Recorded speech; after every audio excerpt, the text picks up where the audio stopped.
Hello बच्चों, स्वागत है आपका अपने चैनल डिफेंस ट्यूटर में। आज की इस वीडियो में हम पढ़ने वाले हैं इंडियन कोस्ट गार्ड नाविक जीडी के बच्चों के लिए फिजिक्स के एक्सपेक्टेड क्वेश्चंस को। और बच्चे, आज का हमारा टॉपिक होगा वर्क एनर्जी एंड पावर। यह वर्क एनर्जी एंड पावर का लेक्चर 3 है। इससे पहले हम 2 और लेक्चर दिए हैं। जो बच्चे अभी तक नहीं देखे हैं उसे तो प्लेलिस्ट से जाकर देख सकते हैं। आपको बता दें कि यह फिजिक्स के क्वेश्चंस आपके स्टेज 1 के सेक्शन 2 में पूछे जाते हैं। तो ठीक है बच्चे, वीडियो को स्टार्ट करने से पहले हम आपको बता दें कि जो भी हमारे नए बच्चे हैं और पुराने बच्चे हैं अभी तक वीडियो को लाइक नहीं किए हैं तो प्लीज़ वीडियो अच्छा लगे तो वीडियो को लाइक कीजिएगा और चैनल को भी सब्सक्राइब कीजिएगा।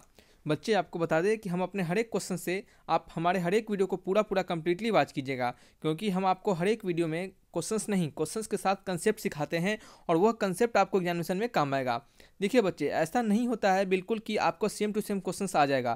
क्वेश्चंस के कंसेप्ट मिलते हैं, क्वेश्चंस के कंसेप्ट से डिफरेंट टाइप्स ऑफ क्वेश्चंस बनाए जा सकते हैं सेम कंसेप्ट पे, और आंसर क्या होगा उसका सेम ही रहेगा। लेकिन क्या होगा, कंसेप्ट क्या होगा, सेम रहेगा, और क्वेश्चंस का जो आपका तरीका होगा, क्वेश्चंस का जो लैंग्वेज होगा वो सिर्फ डिफरेंट तरीके से अलग अलग कंडीशंस में बदला जा सकता है। ठीक है, तो आपको कंसेप्ट सीखना है ताकि उस कंसेप्ट से रिलेटेड कोई भी क्वेश्चंस आए तो आप उस क्वेश्चंस को फोड़ डालें। ठीक है, तो आपको सिर्फ कंसेप्ट ध्यान में रखना है और क्या करना है, क्वेश्चंस को बनाते चलना है। तो चलिए वीडियो की ओर बढ़ते हैं। हर एक जो चीज़ हम आपको बताते हैं यहाँ से उन सभी को सुनते चलिए, एक एक चीज़ को बारीकी से ध्यान में रखते चलिए। देखिए, पहला क्वेश्चन है आपका, a body falling freely under the action of gravity.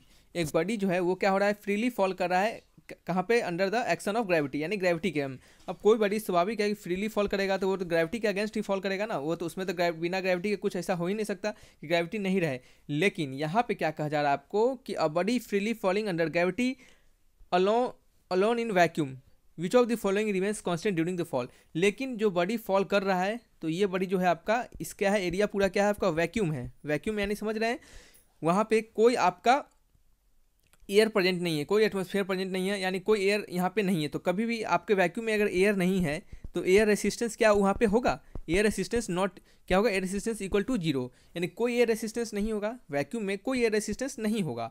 तो यहाँ पे आपको पूछा जा रहा है कि एक पिंड निर्वात में अकेले गुरुत्वाकर्षण की क्रिया के तहत स्वतंत्र रूप से गिर रहा है। ठीक है, तो आपको वो वैक्यूम में गिर रहा है, कहाँ, वो वैक्यूम में गिर रहा है। तो आपको बताना है कि इन सभी में से कौन सा आपका हमेशा कांस्टेंट रहेगा, यानी स्थिर रहेगा। ठीक है, potential energy, kinetic energy, total linear momentum और टोटल मैकेनिकल एनर्जी। ठीक है, तो याद रखिए बच्चे, आपको हमने पिछले वीडियो में भी कंसेप्ट सिखाया था।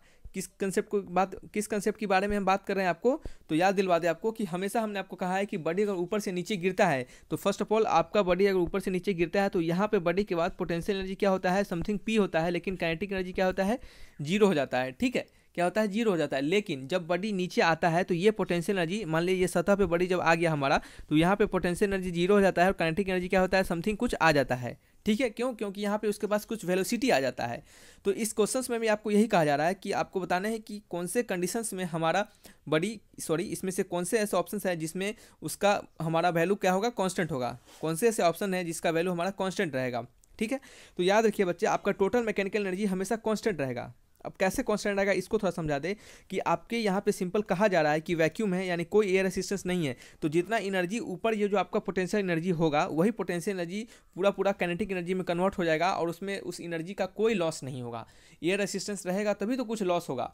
तो क्या होगा, आपका टोटल मैकेनिकल एनर्जी यानी शुरुआती का जो एनर्जी और बाद का एनर्जी वो क्या होगा, हमेशा कांस्टेंट रहेगा। ठीक है, हमेशा कांस्टेंट रहेगा। पोटेंशियल एनर्जी तो घटेगा बढ़ेगा, स्वाभाविक है, जैसे जैसे नीचे आएंगे तो पोटेंशियल एनर्जी क्या होगा, घटेगा और काइनेटिक एनर्जी बढ़ेगा। लेकिन टोटल मैकेनिकल एनर्जी यानी उनके दोनों को मिलाकर जो एनर्जी बनेंगे, टोटल मैकेनिकल एनर्जी, वो आपका हमेशा कांस्टेंट रहेगा। ठीक है, चलिए नेक्स्ट क्वेश्चन की ओर बढ़ते हैं।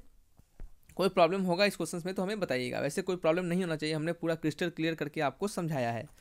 नेक्स्ट है आपका, which one of the following characteristic of an inelastic collision. क्या होगा, इनमें से कौन सा है आपका इन इलास्टिक कॉलिजन का कैरेक्टरिस्टिक। पहला आपका मोमेंटम इज कंजर्व, दूसरा आपका टोटल एनर्जी इज कंजर्व, तीसरा है आपका काइनेटिक एनर्जी इज कंजर्व, और चौथा है बच्चे all the forces must be conservative nature, यानी सभी फोर्सेस कंजर्वेटिव नेचर के होने चाहिए। कहाँ पे इनइलास्टिक कोलिजन की बात कही जा रही है कि इनइलास्टिक कोलिजन में अचेतन टक्कर में कौन सा इन सभी में से आपका क्या होगा, सही होगा। इसके लिए इनइलास्टिक कोलिजन के लिए कौन सा सही होगा स्टेटमेंट। तो देखिए यहाँ पे ऑप्शंस आपको दिए गए हैं ABCD, इनमें से आपको ऑप्शंस को क्या करने हैं, चुनने हैं। तो चलिए हम आपको बता दें कि आपको इन इलास्टिक कोलिजन में, कहाँ पे, आपके इन इलास्टिक कोलिजन में मोमेंटम, याद रखिए बच्चे, इन इलास्टिक कोलिजन, मार्कर नहीं काम कर रहा है, सॉरी, इन इलास्टिक कोलिजन में बच्चे आपका मोमेंटम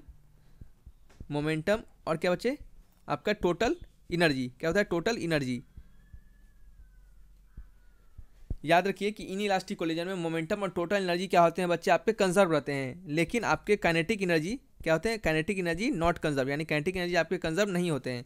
क्या होते हैं, काइनेटिक एनर्जी आपके नॉट कंजर्व। याद रखिए कि इन इलास्टिक कोलिजन में, कहाँ पे, याद रखिए इन इलास्टिक अचेत टक्कर में, इन इलास्टिक कोलिजन में आपके मोमेंटम और आपके टोटल एनर्जी ही सिर्फ कंजर्व रहते हैं। तो इसके अनुसार हमारा कौन सा ऑप्शन सही होगा, ऑप्शन नंबर कौन सा होगा, option number B, option number B, यानी बोथ 1 और 2 हमारा इलास्टिक कोलिजन का कैरेक्टरिस्टिक होता है कि मोमेंटम उसमें कंजर्व होता है और टोटल एनर्जी कंजर्व होता है, लेकिन काइनेटिक एनर्जी आपका कंजर्व नहीं होता है, काइनेटिक एनर्जी में कुछ ना कुछ लॉस होता है।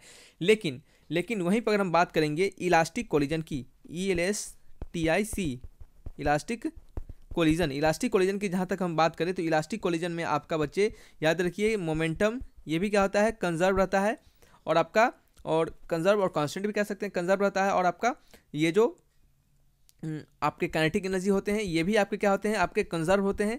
काइनेटिक एनर्जी भी, बाद का काइनेटिक एनर्जी और पहले का काइनेटिक एनर्जी क्या होगा, सेम होना चाहिए। वेलोसिटी भले डिफरेंट हो जाएगा उन दोनों बॉडी का, लेकिन काइनेटिक एनर्जी क्या होगा, सेम रहेगा।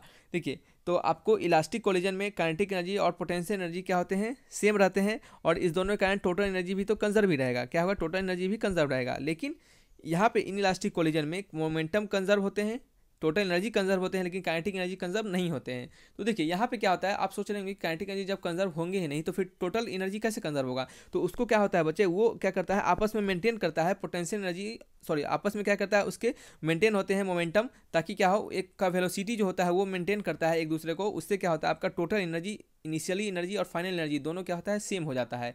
तो टोटल एनर्जी तो कंजर्व रहेगा ही, लेकिन आपका इन इलास्टिक कोलिजन में, लेकिन आपका काइनेटिक एनर्जी कंजर्व नहीं रहेगा। तो हमने इसको बहुत बार बोल दिया है, आप याद रख लीजिए, बढ़िया सा पॉइंट है। तो चलिए नेक्स्ट क्वेश्चन की ओर। फॉर परफेक्टली इलास्टिक कोलिजन, किसी परफेक्टली इलास्टिक कोलिजन के लिए कोफिशिएंट ऑफ रेस्टिट्यूशन क्या होंगे, ठीक है। तो आपको बता दें किसी भी परफेक्ट इलास्टिक कोलिजन में कोफिशिएंट ऑफ रेस्टिट्यूशन 1 के बराबर होते हैं, यानी option number A, perfect elastic collision में कोफिशिएंट ऑफ रेस्टिट्यूशन 1 के बराबर हमेशा होते हैं। किसके बराबर होते हैं, 1 के बराबर होते हैं। देखिए, हम आपको आपके जो ये जो थर्ड लेक्चर है, इसके हम जो आपको 5th लेक्चर देंगे, तो उस लेक्चर में हम आपको आपके जितने जो कोलिजन के जो रेस्टिट्यूशन होते हैं, आपको कोलिजन में कोफिशिएंट और रेस्टिट्यूशन के बारे में पढ़ना होता है, जिसे कि हम ई से डिनोट करते हैं। इसके बारे में हम थोड़ा सा बताएंगे और इसके कुछ प्रॉपर्टीज़ को भी समझा देंगे, ठीक है। और उससे रिलेटेड क्वेश्चंस बनते हैं तो आपको आसानी होगी इसको समझने में। लेकिन यहाँ पे इस पॉइंट को समझिए कि परफेक्टली इलास्टिक कोलिजन के लिए ई का वैल्यू 1 होता है। Which of the following statement correctly defines power, कौन सा स्टेटमेंट जो हमें पावर को करेक्टली डिफाइन करता है, निम्नलिखित में से कौन सा कथन सही रूप से शक्तियों की परिभाषा करता है, ठीक है। तो ये तो सिंपल सा क्वेश्चन है। पावर इक्वल टू क्या होता है बच्चे, पावर इक्वल टू होता है work done per unit time, और कहे तो एनर्जी पर यूनिट टाइम, ठीक है। वर्क डन भी वर्क की जो फॉर्म ऑफ एनर्जी, तो work done per unit time और एनर्जी पर यूनिट टाइम, ठीक है। तो जूल अपॉन सेकेंड क्या होगा, इसे हम जूल पर सेकेंड कहते हैं, ठीक है। तो यहाँ पे आपका ऑप्शन नंबर ए में कहा जा रहा है कि energy supply per unit time, सही बात है, यही हमारा पावर को डिफाइन करेगा। नेक्स्ट है आपका, देखिए अलूल जलूल लिखा हुआ है, एनर्जी ऑब्जेक्ट ड्यू टू इस मोशन, ऐसा कुछ नहीं होता है। Energy of object due to position, ये सभी नहीं, नॉन ऑफ एबव, ऐसा नहीं है। पहला ऑप्शन हमारा सही है, यानी आपका energy per unit time. Next है आपका, which of the following diagram illustrate relation between the kinetic energy के एंड वेलोसिटी भी।